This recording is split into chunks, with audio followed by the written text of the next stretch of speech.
napakasamang tao sa mundo. Kahit na ano yan, yung mamamatay tao or gumagawa ng or gumagamit ng illegal na droga. Pag nagkaanak ka minsan, dahil may pag-ibig siya, di ba? Nakakagawa siya ng mabuti. Hindi niya kailangang turuan. Nakakagawa siya ng mabuti. And kaya niyang gabayan yung magmamahal. Kung paano tayo mag-iibigan. Kung papansinin niyo po si Jesus Christ, sa aklat po ng Lucas, tinanong siya ng mga Pariseo. Tinanong siya, anong pinaka-importanting pahina dito sa Biblia? Anong pinaka-importanting pahina dito sa mga kasulatan ng Diyos? Tinanong sa kanya ng mga Pariseo. Sinabi niya ba yung aklat na nagsasabi ng 10 utos ng Diyos? Ano sa... Naku, biglang dumami, sinasabi ko na eh. Tayo wili ng isang tumataginting na noodles. Ayan, Kuya Willie. Napili ni Kuya Willie. Okay, plus, may bigas. O, picture. Yan. Meron diyang sombrero, may sinturon. Yan, mga bago yan. Hindi yung maganda, yung mga original. Yan, sige mo, ang maganda. Talagang nakapili agad ng original. Saan ano? Saan balot?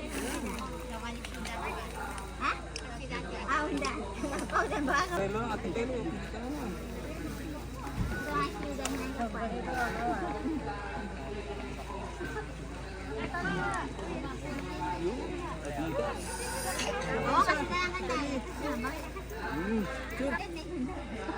Mukha nga ni Bango. Oh, picture muna tayo bago ka umalis. Picture. Okay, papalang tunay. Picture muna tayo, tay. Para mayroon kaming ano, alaala. Alaala ng lumipas. Isa, nanay. Oh.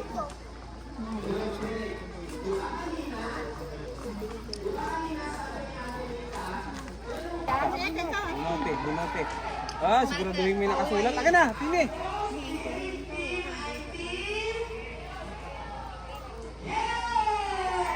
Meron, no? Wala, okay. Sa susunod, nauulitin. Drawing, may nakasulat. Pili-pili. Bunot na, bunot. Bunot po, piliin nyo! Ay, joke lang. Pinapakabalang. Wala! Napay, pili. Okay, Rona. Bunot po siya. Tapos kayo ay pumili ng isang... Oop, parang doble, dalawa. Isa lang. Tapos swerte ng pili. May nakasulat. Wala! Ay, sus! Makalaswa. May sulat. Yan. Tapos bunutin. Hi! Next time na lang. Bigas. Yan. Tapos bunutin. Nicole! May aso ha, Pastor. Bakit hindi nagsasalita? May aso sa likod mo. Bahala ka kung may swerte ba? Malay natin. Meron niya? Meron!